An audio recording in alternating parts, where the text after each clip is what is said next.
Hello, അസ്സാം വലൈക്കും. ഇന്ന് ഞാൻ വന്നിട്ടുള്ളത് ഉമ്മ ഉണ്ടാക്കുന്നതിൽ എനിക്കിഷ്ടപ്പെട്ട ഒരു വെജ് കറി ആയിട്ടാണ്. ഒരു വെജ് കറിയല്ല, തംബ്നെയിലിൽ കണ്ട പോലെ രണ്ട് വെജ് കറി ആയിട്ടാണ്. പക്ഷെ അതിൻ്റെ ബേസ് ഇൻഗ്രീഡിയൻറ്റ് ഒന്നാണെന്ന് മാത്രം. വളരെ ഈസിയാണ്, എന്നാൽ വളരെ കുറച്ച് സമയം കൊണ്ട് ഉണ്ടാക്കിയെടുക്കാനും പറ്റുന്ന രണ്ട് തരത്തിലുള്ള പടവലങ്ങ കറികളാണ് നമ്മൾ ഇന്ന് നോക്കാൻ പോകുന്നത്. ഒന്ന് പടവലങ്ങ പരിപ്പ് കറിയും മറ്റൊന്ന് പടവലങ്ങ ഉണക്ക ചെമ്മീനിട്ട് വെച്ചതുമാണ്. അപ്പോൾ വാ നമുക്ക് കണ്ടിട്ട് വരാം.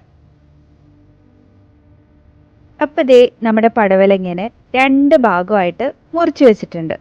അതിനെ നമുക്ക് ഒന്ന് ക്ലീൻ ചെയ്തെടുക്കാം.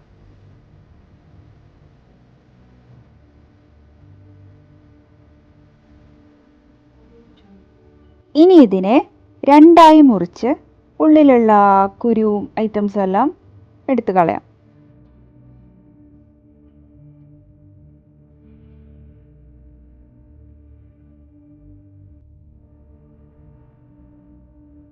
ഇനി നമുക്കിതിനെ നീളത്തിൽ ഈ ഒരു വലിപ്പത്തിൽ കട്ട് ചെയ്ത് ചെറിയ ചെറിയ പീസസ് ആയിട്ട് മുറിച്ചെടുക്കാം.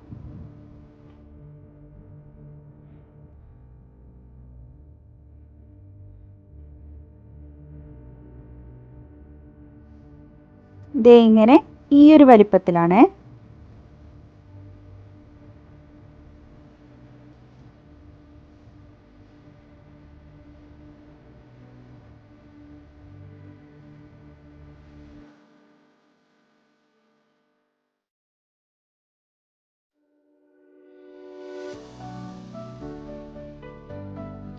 അപ്പോൾ ഇതാ നമ്മുടെ പടവലങ്ങ മുഴുവനും കട്ട് ചെയ്ത് കഴിഞ്ഞു.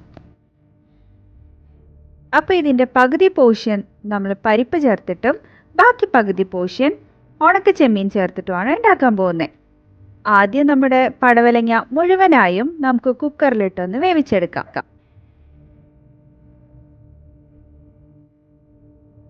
അര ഗ്ലാസ് വെള്ളം പടവലങ്ങയിലേക്ക് ചേർത്ത് കൊടുക്കാം. പിന്നെ ചേർത്ത് കൊടുക്കുന്നത് 2 ടീസ്പൂൺ മഞ്ഞൾപ്പൊടി. അതിനുശേഷം നടുവേ കീറിയ 5 പച്ചമുളക്. ഇനി ആവശ്യമുള്ള ഉപ്പും കൂടെ ചേർത്ത് കൊടുക്കാം. ഏകദേശം 1.5 ടീസ്പൂൺ ഉപ്പായിരിക്കും വേണ്ടി വരിക. ഇത്രയും ചേർത്ത് നമ്മുടെ പടവലങ്ങയെ വേവിച്ചെടുക്കാം. ഈ സമയം കൊണ്ട് ഇതിലേക്കുള്ള അരപ്പ് എങ്ങനെയാണ് തയ്യാറാക്കുന്നത് നോക്കാം. ആദ്യത്തെ പോർഷൻ പരിപ്പ് ചേർത്ത പടവലങ്ങ കറി. അതിന് വേണ്ട അരക്കപ്പ് പരിപ്പ് വേവിച്ചതാണ് നമ്മളിവിടെ മാറ്റി വെച്ചിട്ടുള്ളത്. ഇനി അതിന് വേണ്ട അരപ്പിന് വേണ്ടി 2 പിടി തേങ്ങ ചിരവിയതിലേക്ക് 3 ചെറിയുള്ളിയും 1 ടീസ്പൂൺ പെരിഞ്ജീരകവും. രണ്ടാമത്തെ പോർഷനിലേക്ക് 4 പിടി തേങ്ങ ചിരവിയതും 2 ടേബിൾ സ്പൂൺ ഉണക്ക ചെമ്മീനും 3 ചെറിയുള്ളി ചേർത്തതും. ഇത് രണ്ടായി തന്നെ അരച്ച് മാറ്റി വയ്ക്കാം. ഈ സമയം കൊണ്ട് പടവലങ്ങ ഇതാ റെഡിയായിട്ടോ. ഇനി ഒരു പാൻ വെച്ച് ചൂടാവുമ്പോൾ അതിലേക്ക് 2 ടേബിൾ സ്പൂൺ വെളിച്ചെണ്ണ ഒഴിച്ചു കൊടുക്കാം. എൻ്റെ ഉമ്മക്ക് എല്ലാം വെളിച്ചെണ്ണയാണ് കേട്ടോ. എൻ്റെ ഉമ്മ അധികം സൺഫ്ലവർ ഓയിലും മറ്റുള്ള ഓയിലുകളൊന്നും യൂസ് ചെയ്ത് ഞാൻ അത്ര കണ്ടിട്ടില്ല. അധികം വെളിച്ചെണ്ണയാണ്. കാര്യം ഹെൽത്തിയും വെളിച്ചെണ്ണ തന്നെയാണ്. അങ്ങനെ എണ്ണ ചൂടാവുമ്പോൾ അതിലേക്ക് നമുക്ക് ഒരു 2 ടീസ്പൂൺ കടുകിട്ട് കൊടുക്കാം.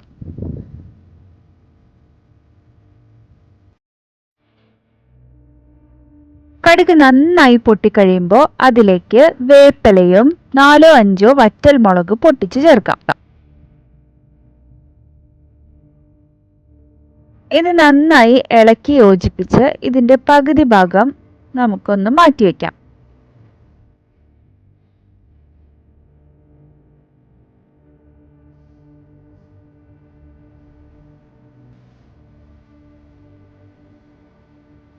ഇനി ഇതിലേക്ക് നമ്മൾ ആഡ് ചെയ്യുന്നത് വേവിച്ച് വെച്ച അരക്കപ്പ് പരിപ്പാണ്.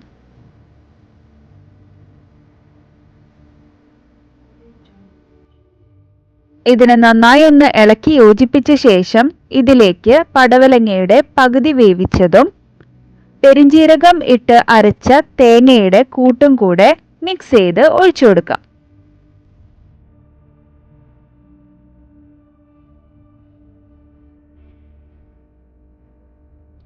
ഒന്ന് ഇളക്കി യോജിപ്പിച്ച് ചെറുതായി ഒന്ന് തള വരാൻ തുടങ്ങിയാൽ നമ്മുടെ പരിപ്പിട്ട് തയ്യാറാക്കിയ പടവലങ്ങ കറി റെഡിയായി കഴിഞ്ഞു. അത്ര ഈസിയാണ്. എന്നാൽ ടേസ്റ്റിന്റെ കാര്യത്തിൽ ഒരു കോംപ്രമൈസും ഇല്ല കേട്ടോ. അങ്ങനെ ഒരു സെർവിങ് ഡിഷിലേക്ക് മാറ്റിയാൽ ഇതാണ് നമ്മുടെ ആദ്യത്തെ കറി. അടുത്ത കറി എങ്ങനെയാണ് ഉണ്ടാക്കുന്നത് നോക്കാം. ഒരു പാനിലേക്ക് നമ്മുടെ ബാക്കി പടവലങ്ങ ഒഴിച്ചു കൊടുത്ത് അതിലേക്ക് ഉണക്ക ചെമ്മീനിട്ട് അരച്ച തേങ്ങയുടെ മിക്സ് ആഡ് ചെയ്ത് കൊടുക്കാം.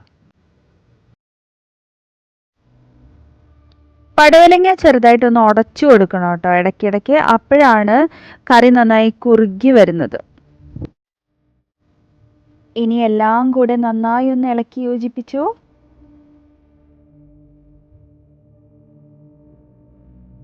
ഇപ്പോഴേ നോക്കൂ, ചെറുതായി തിള വരാൻ തുടങ്ങി. ഇനി ഫ്ലെയിം ഓഫ് ചെയ്യാം. ഇതിലേക്ക് നമ്മൾ നേരത്തെ മാറ്റി വെച്ച കടുക് പൊട്ടിച്ചത് ഒഴിച്ചു കൊടുത്ത് മിക്സ് ചെയ്തോ. അങ്ങനെ നമ്മുടെ ഉണക്ക ചെമ്മീൻ ചേർത്ത പടവലങ്ങ കറിയും റെഡി ആയിട്ടുണ്ട്. ഇനി ഇതിനെ ഒരു ഡിഷിലേക്ക് മാറ്റാം. അങ്ങനെ നമ്മുടെ ഈസി സൂപ്പർ ടേസ്റ്റി പടവലങ്ങ കറികൾ രണ്ടും റെഡിയായി കഴിഞ്ഞു. എന്തായാലും ഇതൊന്ന് ട്രൈ ചെയ്ത് നോക്കാൻ മറക്കല്ലേ. അടുത്ത റെസിപ്പിയായി ഞാൻ വരുന്നത് വരേക്കും ബൈ ബൈ.